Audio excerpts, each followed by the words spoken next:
Columbia University now extending hybrid classes through the end of the semester as pro-Palestinian protests intensify. Several arrests now made as tensions boiling over on campus. Now some deep-pocketed donors are rethinking their support for the university. Joining us right now is Eric Dezenhall. He is the chairman of Dezenhall Resources. You know, I would say that this is a PR problem, but I think it's not really just a PR problem. I think it's like there's an underlying problem here that needs to be addressed. And so your counsel and advice, I think, probably needs to go not just to the optics of the situation, but to the situation. What do you think? Well, first of all, we have to get the diagnosis right. This is not some sort of spontaneous acute event. This is the culmination of a decades-long series of campaigns, in part funded by Islamist interests to the tune of billions, and openly embraced by universities across the country from the top down, the whole oppressor, slave, oppressee narrative. So it's not like the universities can walk into the scene and say, hey, we just took a look at what's happening here. This is crazy. Oops. This is something that's been embraced. They've been putting out smoke detectors for 30 years, and now they have a fire alarm. So the question then is what to do. First of all, you have to look at the most urgent actions like an emergency room. And the first action is campus safety. You've seen Columbia has gone to this hybrid model. It's gotten a lot of criticism, but you can't have perfect options here. If the best of their bad options is remote work, then they've made a decision to do that. It may not be right, but it's certainly not totally wrong. Second, I think you have an intermediate issue, which is what will the campuses themselves do with the students who are creating problems? And it can't just be, we're going to call the cops. Will the students be expelled? Because there's not a person watching who doesn't know exactly what would happen if another minority group on campus had been on the receiving end of this. I completely agree with you. The question that I have, though, and I think you're seeing it across the country, and it's not just at Columbia, is the universities are not doing that. They are not expelling all these students. And then the question because they agree with them. Where is the pressure? Where is the leverage points in this, if in fact you think that these schools need to change? Now, some people think that it should come from the donor class or can come from the donor class. Others say, who are these donors to be influencing policy? Now, I've said for many years that these schools have been effectively selling influence to donors. That's the entire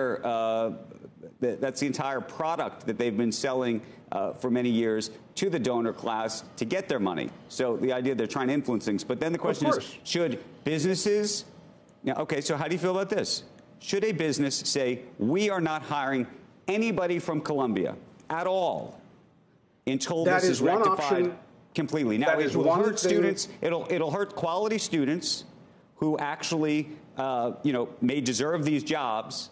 But it may be the only thing that changes things, because then those students are going to call up the administration and others and say, we can't be at a school like this if we can't get a job.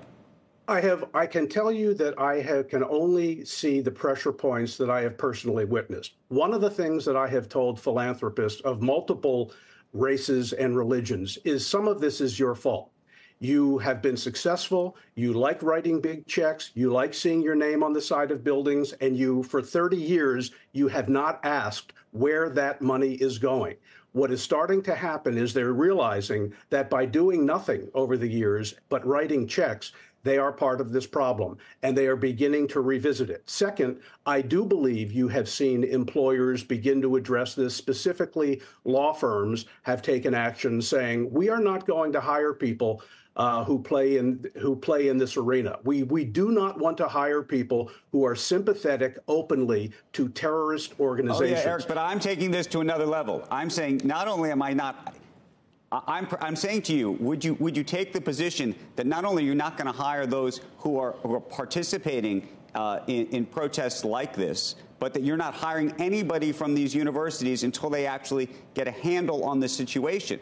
Because otherwise, the problem is not going to stop.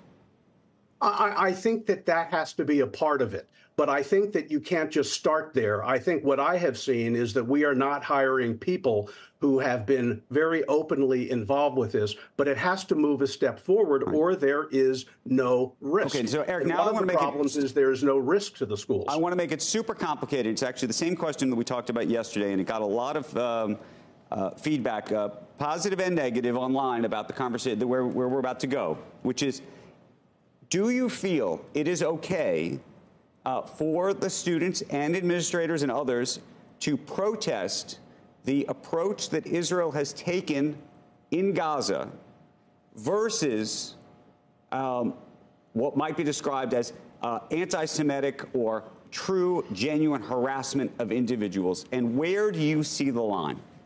Well, of course you're allowed to protest that. And I think that the line is when you are supporting Hamas and saying what they did is the right thing. If you want to look at a good model, and I admit to having a deep personal bias here, what you're seeing at Dartmouth is you have an Islamic studies professor and a Jewish studies professor. They are personal friends.